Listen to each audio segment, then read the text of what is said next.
Hello and welcome to Hysteria. I'm Erin Ryan. And I'm Alyssa Mastromonaco. We got Friday'd this last week in the worst way possible.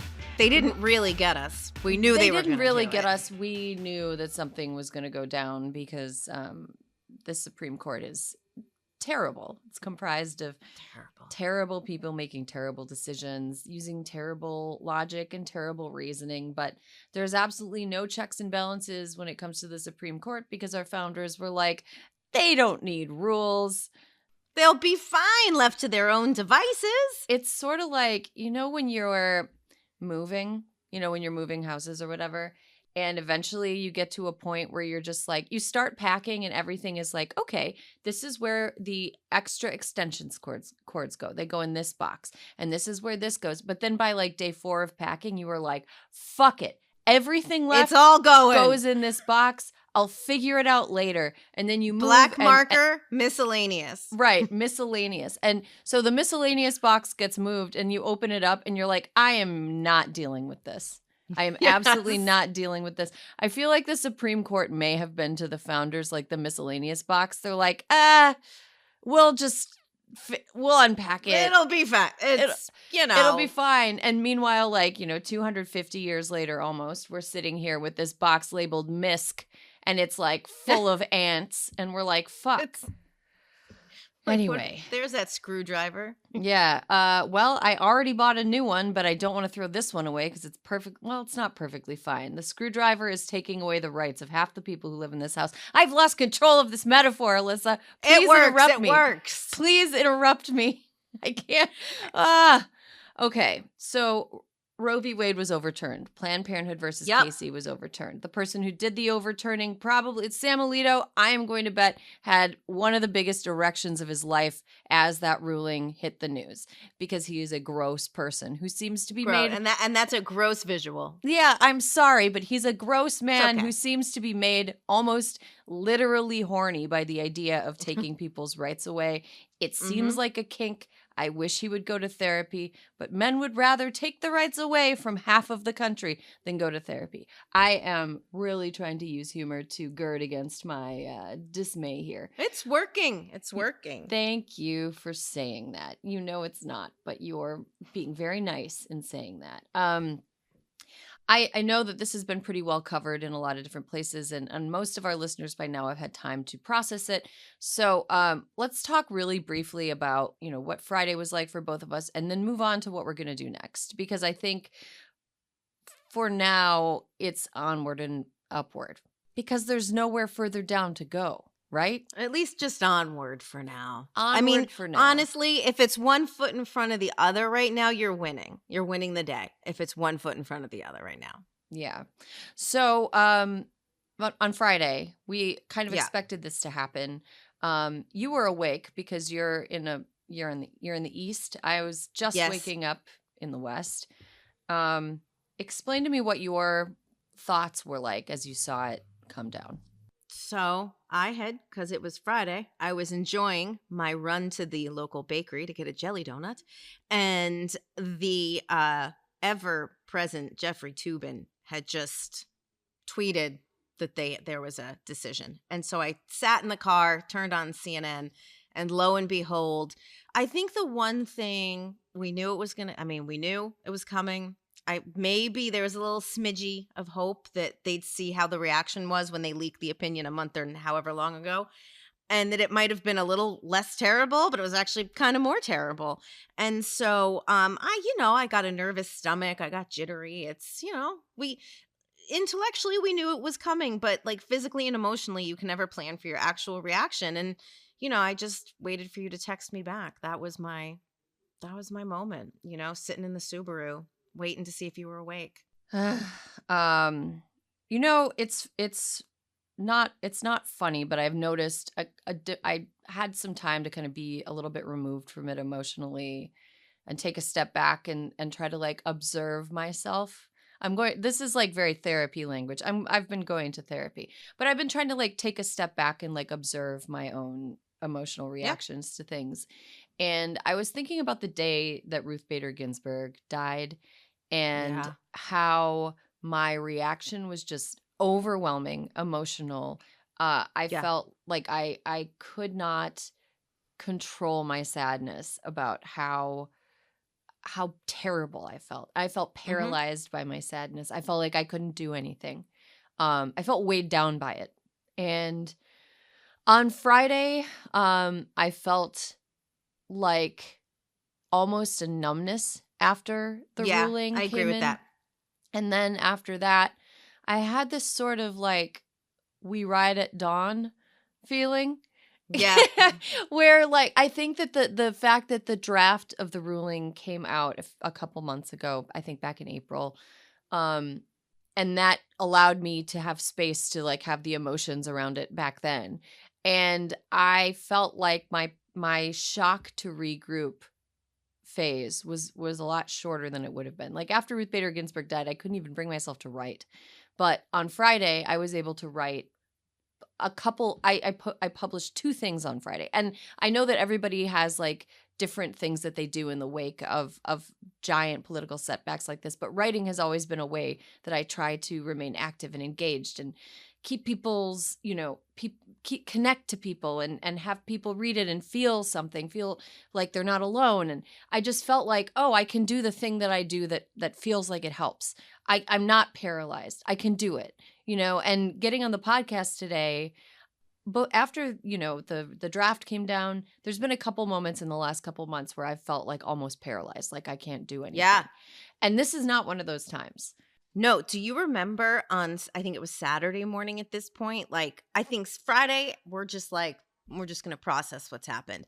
And then by Saturday morning, we were like, wow, we have to really think about what we're going to say this week on the pod because it's really important. And we were both like a little nervous. We were daunted, like we were daunted. And then we were daunted. And then what happened? You and I both got the we fucking ride at dawn vibes. And I was like, what about this idea? What about this idea? And we're like, let's text Kirsten. So we get Senator Gillibrand involved. And it's like, that's the thing. I started like DMing state level elected officials being like, are you going to talk about this? Here's our idea.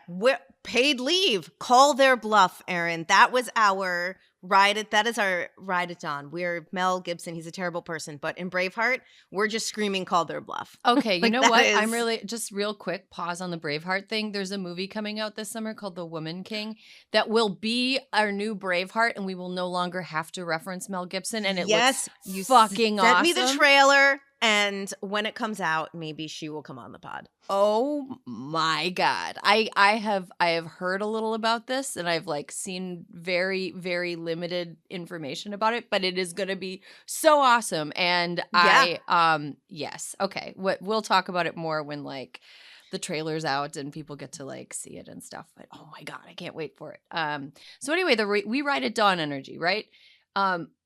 We're talking about calling their bluff. Here's the thing. Paid family leave is something that is popular with, I think, 75% of Americans. Something like 70% of Republicans support paid family leave. The reason we don't have it is because the Senate hasn't moved on it, essentially. And I think now is the time for the Senate to actually try to do something to support these people that we're forcing to have children.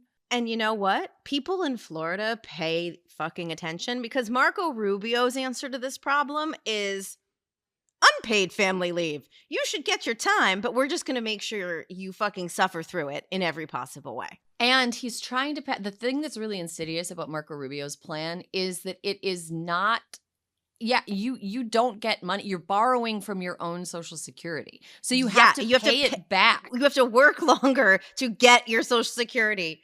Fuck you, Marco Rubio. $700 a month. And I know that there's different costs of living in different parts of the country, but $700 a month is not even what the average rent for a 1-bedroom apartment is nationwide. And Erin, let us not forget that I have learned a lot personally as a child-free adult, how much things like formula cost when you and I went on a bender trying to help people find formula and I went out and bought it to donate to places as you did.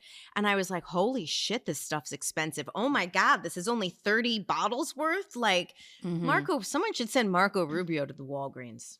Yeah, I would imagine that Marco Rubio is one of those people that like can't even look up as he walks past the tampon aisle because he's just, Afraid they're going to bleed on him. just a real prude. Speaking of Florida prudes, Senator Rick Scott. Another Okay. abject failure. I want to talk. I'm glad we're talking about Florida because Florida really has got some promising politicians that are trying to change things, but Florida is really also got some clowns, like just clown emojis from coast to coast. And Rick Scott is one of the main clowns of Florida politics. Rick Scott has proposed a Rescue America plan that says no federal program or tax law should reward people for being unmarried, but that the federal government should pay all costs for unwed mothers. Like, who says unwed mothers? That's so bonkers. That's such a bonkers phrase. Unwed mother. What are you, like a Catholic Church pamphlet from the early 90s? Like, gross. So he wants the federal government to pay costs for unwed mothers who put their kids up for adoption. So if and only if you put your child up for adoption, they will pay. He wants the federal government to pay medical bills. If and only if you put your child up for adoption. But then he wants to make families that adopt children eligible for a tax credit worth up to $14,300. Which will be available if you have an unborn child. But here's the other thing. Like, here's what why aren't we just giving that money to people who are pregnant? Like, it's like we're literally, he wants to literally codify the vessel status of women who have sex and become pregnant and are not married. Like, it's so bonkers to me that the number one reason that people choose to have abortions and the number one reason that people choose to give up children for adoption or to relinquish children to adoption, financial. I know. So you're giving people money to adopt children, but you're not giving them money to be able to keep the children that they give birth to, that you're forcing them to give birth to. I'm sorry. Fuck that. That is ghoulish. That is absolutely ghoulish. It is ghoulish. And he must look at the charts, Erin, the charts that embarrass the shit out of us, that are like, America, worst maternal mortality rate in the industrialized world by like a factor of 2 at least. Or the chart that's like, America, only industrialized country that doesn't have some form of nationalized paid family leave.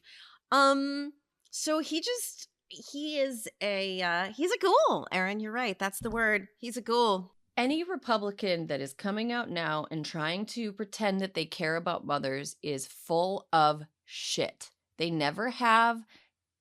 They never will. All they care about now is appearing to care about mothers. And I think that it's really important for our listeners and for voters and for elected Democrats and for any members of their staffs that may be listening to come out on the offense on this, because Republicans are going to try this disingenuous, now we're going to help you garbage, and they're not going to help you. They're not helping anybody. They just want to look like they're helping. They want to look enough like they're helping that they can win enough votes to stay in power and then not help.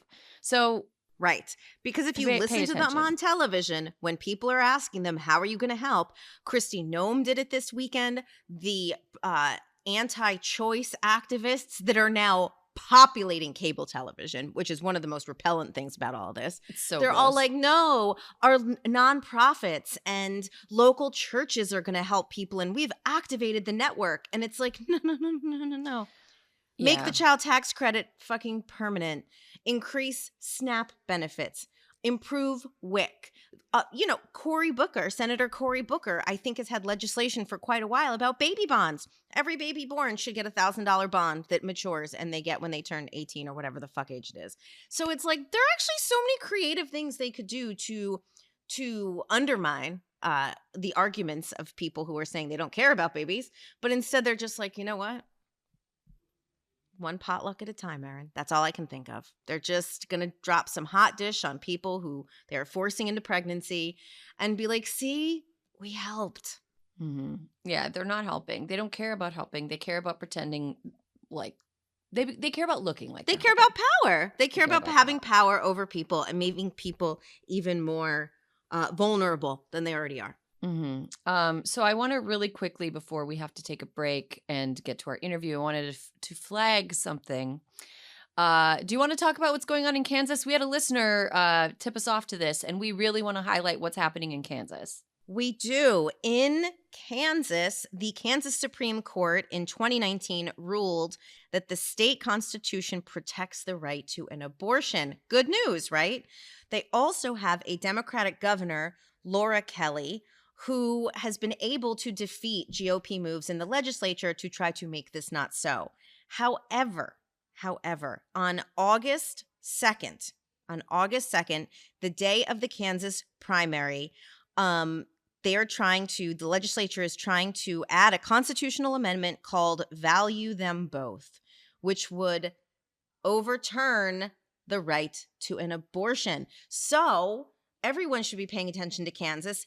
Support Laura Kelly, current governor, who is up in 2022, and support her because she, like many governors right now in Pennsylvania, in Wisconsin, in Michigan, they are the frontline defenders between women and their right to govern their own bodies. So, that's August 2nd. Value them both. We want Kansas voters, listeners, to not vote for Value Them Both because it is a stupid title for a bad idea. And just to read the text from what our listener sent us, the amendment, quote, will affirm there is no Kansas constitutional right to abortion and will give legislators, quote, the right to pass laws to regulate abortion, including but not limited to in circumstances of pregnancy resulting from rape or incest or when necessary to save the life of the mother. Don't give Kansas state legislators that power. They do not deserve it. They do not deserve it. So vote against the Value Them Both constitutional amendment on the ballot on August 2nd. We'll talk about this more. But if you're listening and you have some fuckery going down in your state, because right now all the battles are happening in states. If there's some fuckery going down in your state you want us to highlight, you should definitely email us, hysteria@crooked.com, and we'll look into it and highlight the things that we have time to highlight. So keep that in mind. We're here. We're going to be fighting alongside you from state to state, and we're going to be just as exhausted as you by the time this is all over, but hopefully we'll have some W's. Okay, let's take a quick break. When we come back, we've got an interview with Senator Kirsten Gillibrand of New York. So, Alyssa, one of the first people that we wanted to talk to when we got done with our primal scream after the Dobbs ruling came down is our guest today, and we're so glad that we have her. Yes, we are. Senator Kirsten Gillibrand. Happy to be on. Senator Gillibrand, before we get started, I just wanted to say that with this appearance on Hysteria, you are now the guest with the most appearances on the show. So you have taken the title. We wish it were under better circumstances, but we're really excited to hear what, your reaction was and what's coming next after the Supreme Court struck Roe down. So, can you tell us just, and I'm sorry if this is too technical sounding, but what the fuck is the Senate going to do about what just happened? Yeah, well, that is the $5 million question. To codify Roe, we need 60 votes. I know that we have 2 Republicans who are interested in guaranteeing these fundamental freedoms in Susan Collins and Lisa Murkowski. And I know they are working right now on a bipartisan basis with 2 Democratic senators on a framework that they feel they can support. The challenge we have is I don't know where the other 8 votes come from. And I don't think even they know because very few Republicans have ever said they're pro-choice outside of Lisa and Susan. So I think it's really problematic. To be able to codify Roe, we would have to dissolve the filibuster and have 50 senators who are willing to do that. We do not have that. We have 48 senators who are willing to dissolve the filibuster. And so we don't have enough votes to do that. So the next question is there anything we can do to protect women's health in this moment? And I'm working on some ideas about what we might be able to do. For example, making sure we codify the right to travel across state lines. That would be one thing that if every woman in America could count on, they would at least know with resources they could get where they need to go. There's lots of groups around the country that are raising money for those resources so that women can travel and women can access the reproductive care they need when they need it, and access providers and people who can give them their healthcare options. When you eliminate Planned Parenthood and you eliminate clinics across the country, women don't even have basic access to basic, safe, and comprehensive information about what's best for their own healthcare and what's best for their lives. And so this is the biggest impediment. So we also might be able to do something about being able to increase access to medical abortion services, to actually access the medicine that someone could take if they chose to do so, and to make sure that that can't be abrogated in any way, so that their right to privacy is intact to be able to order things by mail. We maybe could codify that. These are the areas where I think we could get 60 votes. And so I'm really working hard right now, coming up with ideas about ways to protect women's lives immediately, given this circumstances, while we also work on the electoral side of electing more people who believe in this, so we can actually have enough votes to codify. Kirsten, there were over 50,000 abortions in Texas alone last year. How is the GOP, what's their plan? How are they going to take care of all of these women and children? Is it just one fucking church potluck at a time?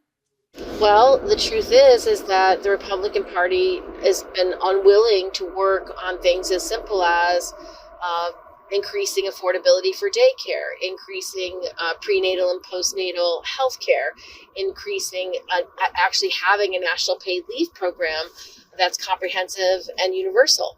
And so I'm also working now trying to find Republican support for those types of legislation that could at least give women the ability to afford to have children, to afford to have good health care before and after giving birth, so that they don't die in childbirth, making sure they have the support they need to be parents, affordable daycare, universal pre-K and paid leave. Those rights and privileges and support are necessary, especially if there's going to be women who have to bring pregnancies to fruition that otherwise could not or would not choose to do so because they simply can't afford the ability to raise children. And so these are realities. And I've literally been texting every Republican that I have a relationship with, saying, will you work with me on paid leave? Will you work with me on codifying Roe? Will you work with me on all of these issues? Because we need more support.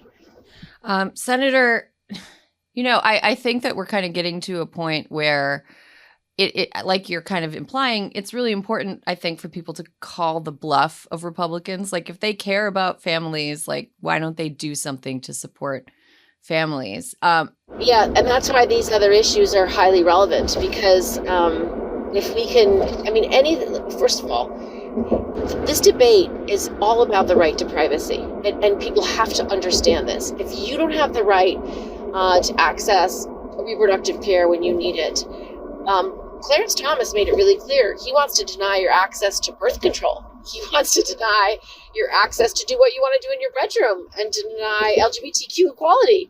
He literally wants to change laws that we have counted on for over 50 years. And this whole line of cases that are based on the right to privacy, it's part of our whole constitutional framework. The Declaration of Independence was about life, liberty, and pursuit of happiness. They codified that in the Constitution, guaranteeing life and liberty in the 14th Amendment. And so this whole thing is about life and liberty. And previous Supreme Courts believed that this right to privacy exists because of that guarantee for life and liberty, because of the guarantee in the First Amendment, the Fourth Amendment, the Fifth Amendment. That's why they were so clear in saying all of these rights should be protected. And so I do want to call the bluff. Do our Republican senators no longer believe in the right to privacy? Do they no longer believe in the right to travel out of your state to access healthcare? Do you no longer believe in the right to privacy in the mail? These are much bigger questions that I think have unanimous support in America. And so I would dare senators to not stand for those basic principles, because they can keep hiding behind abortion rights when the whole topic is far bigger. The reason why women are furious is because it's about their equality. It's about their ability to decide life and death decisions about their bodies and when they're having children and how many children they're having and under what circumstances they're having children. This is what the choices are about. And so it's far bigger than just an issue of one procedure. It's literally about, do you have bodily autonomy? Are you a free citizen? Do you have freedom? Do you have liberty? Do you have life? And so that's what's so infuriating, is that if you reduce it to discussion of a procedure, you've literally lost the whole picture. It's about, are you an equal citizen under the law? And so this is what we have to focus on. And so that's why maybe these other types of votes we can call, not only call their bluff, but to clarify, who are you and what do you stand up for? And does the Constitution not apply to women? Because that's what these Supreme Court justices are saying. If you're a woman, the Constitution does not protect you. Doesn't protect your freedom of religion, doesn't protect your right of search and seizure, doesn't protect your due process rights. It doesn't protect any of it. And so that's what these justices have done. And that's why this decision is so, I don't even know the right word. It's inhumane. It's barbaric. It's unconscionable. And because it's about so much more. And I just wish that people could see how bad this decision is for humanity, because it treats us as second-class citizens. It's so, look, listening to you talk, it felt like you were speaking my brain, and I'm so glad to hear an elected official speak like this and so powerfully about something that people are so rightfully upset about. I know that a lot of our listeners want to do what they can to support reproductive freedom to the extent that they're able, and those other issues that you mentioned to the extent that they're able. What's the best way for our listeners to apply pressure to their elected representatives and also to help people who need reproductive health services during this very awful time? So there are a lot of resources available for women who need access to healthcare. And there's lots of hotlines. There's a national hotline, 1-800-772-9100. Planned Parenthood is working overtime to make sure they can make sure that women and transgender individuals who need support have it in every part of the country. So reaching out to and supporting Planned Parenthood.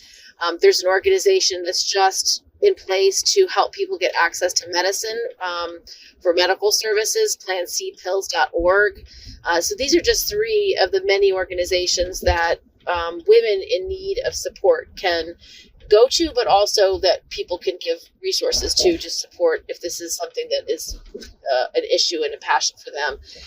In terms of electoral and political involvement, you have to reach out to your senators, your Congress members, and talk about what reproductive freedom means to you, what this decision does to undermine your liberty, your freedom, and your right to privacy. Talk about why this right to privacy matters so much to you in all its contexts, so they understand the weight of this decision, and then urge them to participate in any legislation that can guarantee those rights on any level, because we have just a few more months of this administration where we are guaranteed a Democratic House and a Democratic Senate.